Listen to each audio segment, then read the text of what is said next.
आइए आज इतिहास के एक ऐसे दिलचस्प और नाटकीय पन्ने को पलटते हैं जो भारत के सुनहरे आर्थिक दौर से लेकर यूरोपीय उपनिवेशवाद के कड़वे सच तक जाता है। आज के इस विश्लेषण में हम बात करेंगे संपत्ति के आकर्षण और विजय की कीमत के बारे में। ये एक ऐसी कहानी है जिसमें बेतहाशा दौलत है, व्यापार है और वो महत्वाकांक्षाएं हैं जिन्होंने पूरी दुनिया का नक्शा ही बदल कर रख दिया। तो चलिए बिना किसी देरी के इस ऐतिहासिक सफर पर निकलते हैं। शुरुआत करते हैं एक बहुत ही चौंका देने वाले नंबर से, 25%। जी हां, मशहूर अर्थशास्त्री एंगस मैडिसन के ऐतिहासिक अनुमानों की माने तो यूरोपीय ताकतों के आने से पहले पूरी दुनिया की जीडीपी में भारत का योगदान लगभग 1/4 था। ये कोई मामूली आंकड़ा नहीं है।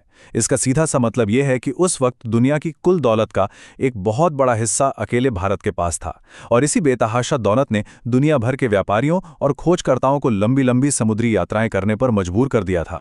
अब इस पैमाने को थोड़ा और बेहतर ढंग से समझने के लिए जीडीपी यानी सकल घरेलू उत्पाद के कॉन्सेप्ट को देखते हैं। आसान भाषा में कहें तो ये किसी भी देश में एक साल के अंदर बनने वाले सभी सामान और सेवाओं की कुल कीमत होती है। और ये मेट्रिक ये साबित करता है कि 16वीं शताब्दी तक भारत और चीन दुनिया की दो सबसे बड़ी अर्थव्यवस्थाएं हुआ करते थे।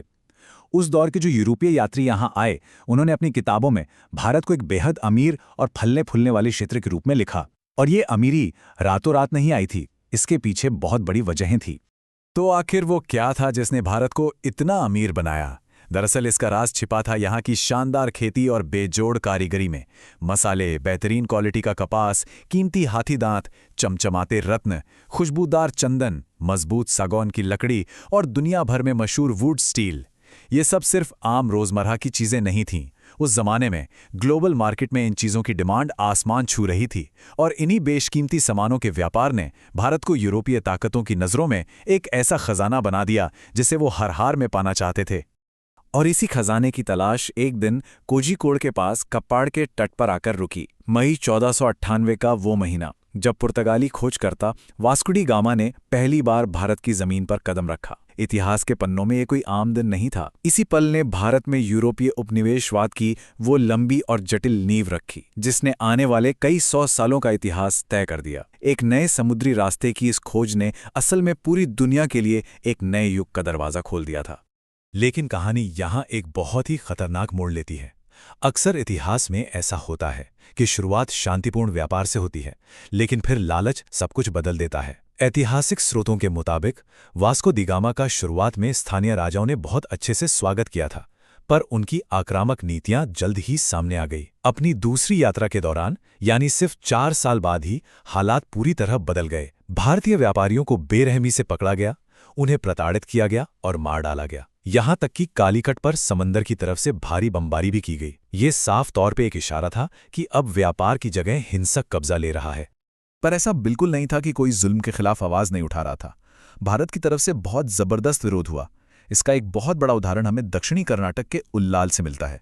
वहां की शासक रानी अब्बक्का प्रथम ने पुर्तगालियों की रातों की नींद उड़ा दी थी।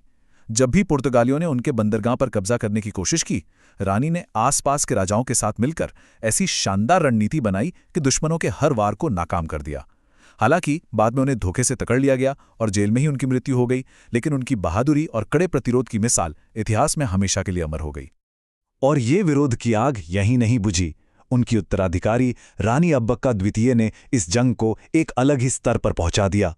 उनकी युद्ध नीतियां इतनी कमाल की थीं कि सुनकर आज भी हैरानी होती है।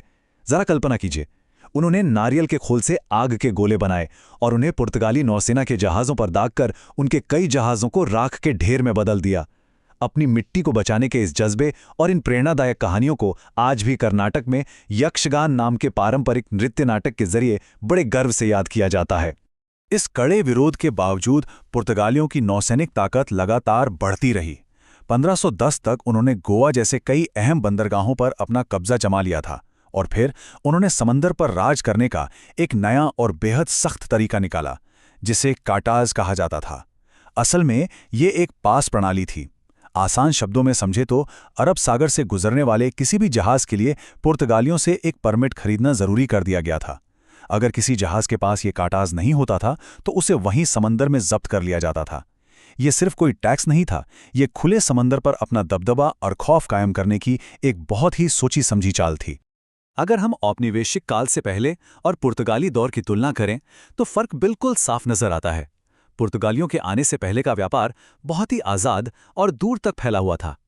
इसके नेटवर्क भूमध्य सागर तक जाते थे और कोई किसी को रोकता टोकता नहीं था। लेकिन पुर्तगालियों के आते ही ये पूरी व्यवस्था एक भयानक एकाधिकार यानी मोनोपोली में बदल गई। उन्होंने भारत और यूरोप के बीच होने वाले बेशकीमती मसालों के व्यापार पर लगभग 100 सालों तक पूरी तरह से अपना कब्जा बनाए रखा। सदियों पुरानी आज़ाद व्यापार की जो परंपरा थी, उसे अब परमिट और सैन्य ताकत ने कुचल कर रख दिया था। लेकिन ये पूरी कहानी सिर्फ व्यापार, मसालों और सैन्य कब्जे तक ही सीमित नहीं थी। इस दौर ने एक और बेहद स्याह पहलू देखा। 1510 में गोवा पर कब्जा करने के बाद पश्चिमी भारत में पुर्तगालियों ने एक सख्त धार्मिक नीति भी थोपनी शुरू कर दी। 1560 में गोवा में इंक्विजिशन की स्थापना की गई। अब ये इंक्विजिशन क्या था? दरअसल ये एक बहुत ही कठोर धार्मिक न्यायाधिकरण था, और ये कोई छोटी मोटी घटना नहीं थी जो कुछ दिन चल के खत्म हो गई हो। इसका खौफ सदियों तक बना रहा और 1812 में जाकर ही इसे पूरी तरह खत्म किया जा सका। तो आखिर इस इंक्विजिशन के दौरान हुआ क्या था? ऐतिहासिक दस्तावेज बताते हैं कि रोमन कैथोलिक चर्च द्वारा बनाए गए इस सिस्टम का मुख्य मकसद उन लोगों को सजा देना था जो चर्च के नियमों को नहीं मानते थे। इस दौरान हिंदुओं, मुसलमानों, यहूदियों और यहां तक कि ईसाई धर्म अपनाने वाले उन लोगों पर भी भारी जुल्म ढाए गए जिन पर अपने पुराने धर्म को मानने का थोड़ा सा भी शक होता था। जबरन धर्म परिवर्तन कराए गए और अनगिनत पुराने मंदिरों को नष्ट कर दिया गया। जिन्हें विधर्मी माना जाता, उन्हें सरेआम खौफनाक यातनाएं दी जाती थी और मौत की सजा तक सुनाई जाती थी। ये स्थानीय लोगों पर अत्याचार का एक बेहद व्यवस्थित और क्रूर तरीका था। अब इस पूरे विश्लेषण के अंत में एक बहुत ही गहरा सवाल हमारे सामने आता है। जरा सोचिए, भारत की वो बेमिसाल अर्थव्यवस्था जो कभी पूरी दुनिया का 25% हिस्सा हुआ करती थी, उसका ये शानदार अतीत बाद में आए उस सैन्य, व्यापारिक और धार्मिक अत्याचार के सामने कैसे खड़ा होता है। एक तरफ वो बेतहाशा दौलत और समृद्धि थी और दूसरी तरफ कार्टास सिस्टम, नौसैनिक बमबारी और गोवा इंक्विजिशन जैसे क्रूर औपनिवेशिक तरीके। ये इतिहास हमें एक बहुत ही दोहरी और जटिल विरासत सौंपता है।